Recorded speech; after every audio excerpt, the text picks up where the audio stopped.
class. I'm glad you joined us again today. We're going to be doing another bare Venetian plaster sample. This time we're going to do it according to manufacturer's recommendations. So we're going to assume that this sample board right here is a prepped wall. And a prepped wall, we mean that texture has been removed, you've floated that out, you've done whatever you're going to do to base it out and get it smooth, virtually like glass, and that it has a primer coat. Since plastic is non-absorbent, we're using that as our primer coat. And so with that being said, our wall is prepared, so we're going to take just a little bit of bare Venetian plaster, and we're going to load our tool with it. And our tool, by the way, is a double-bladed 1-2 spatula. Put a little material on it, and according to manufacturer's recommendations, you apply a base coat. And they recommend that you leave the base coat on, you know, kind of thick, kind of leaving some valleys, maybe some overlapping X patterns. You could do it any way you wanted, you know what I'm saying? But the more interest that you leave, the prettier it's going to be as far as overall movement and design. Okay, so now we'll get a little bit more material. Their recommendations do require a little more material than our way. And that's on a whole nother series. But we'll just go ahead and do as they say and, you know, just get as kind of creative as that we like right here and see what we can do. We'll leave some spots so you'll see what happens to the spots that we leave, and we won't work those over. I'd recommend that maybe, you know, if you are quick enough, you come back over and maybe kind of lay some of that stuff down a little so that you're not fighting other issues in the end result. And then we'll take and clean that off of the knife. With another knife, we'll take and clean it off and put it right back in the bucket. All right, we'll put this out in the hot Arizona sun. Let coat number 1 dry.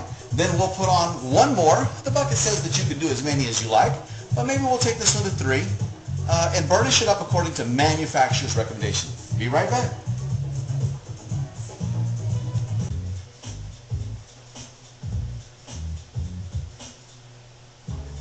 Okay, welcome back. We brought this in from the hot Arizona sun. As you can see that this sat out in the 110 degree temperature probably for 15 minutes and is still showing some signs of moisture in some of the thicker areas.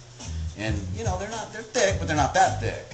But you notice that the rapid drying and the thickness did cause some crackature and some coloration.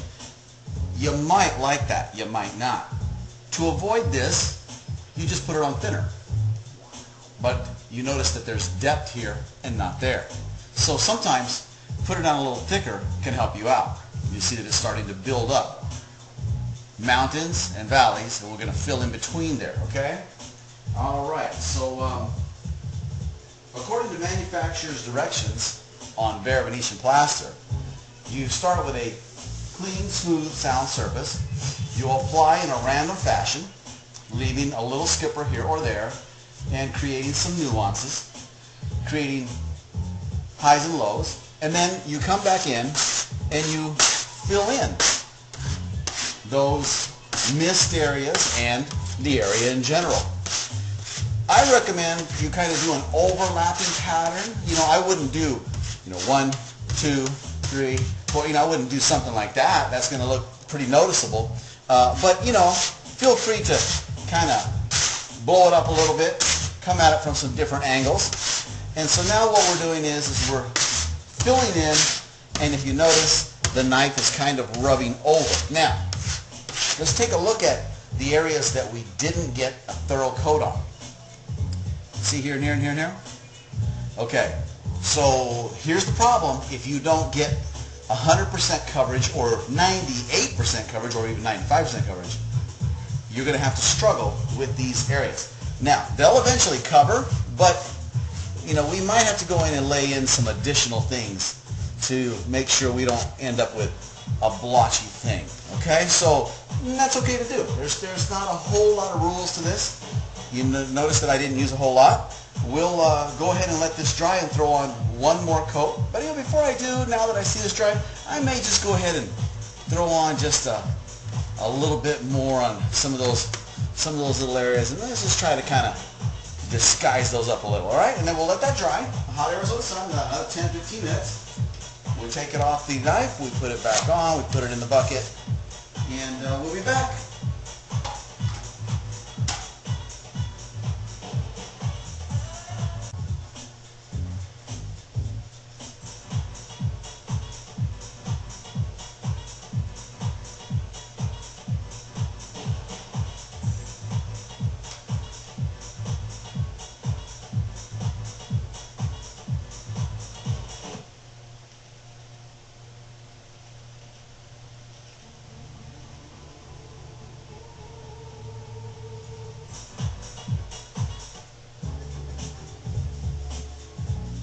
Okay, now we're back.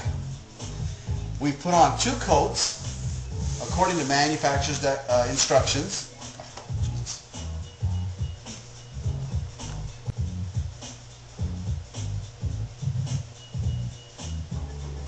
Okay, we're back now. We've put 2 coats on according to manufacturer's instructions. We've started with a smooth, clean, sound surface, and then we've applied in a random fashion a thick base coat, leaving some high points and leaving some low points. Okay? Now, according to the label instructions, you can take this and now burnish. And this is what most people do right here. I'm only going to do the top half so that you can kind of see what's going on and what happens when you burnish. Okay? Now you'll notice that my edges are extremely sharp on our knives, and so it actually shaved off 1 or 2 little high points. Okay? But that's what they recommend that you do, and that's the look that you generally see on most sample boards when you walk into a Home Depot. Just an X fashion, and then the highlights are burnished. But if you take your time and you go more successive coats and you do the same thing that they recommend to do on the first coats, but you continue to build that layering, okay, you see that it's really quite effortless. And you want to vary it up a little bit. You know, in other words, you don't want to go 1, 2, 3, you know, right straight in a row. You know, I've even got some that are looking similar, but I left some open and some overlapped, and so that's where we're at. Now, these are ultra thin coats because we've kind of filled in those valleys. So this isn't going to take a long time to dry, so I'll talk to you while it is drying up a little bit. And so now what we've done is we've created a burnish while we're putting that third on. If you notice, we were scrape, scrape, scrape, scrape as we were taking off the material.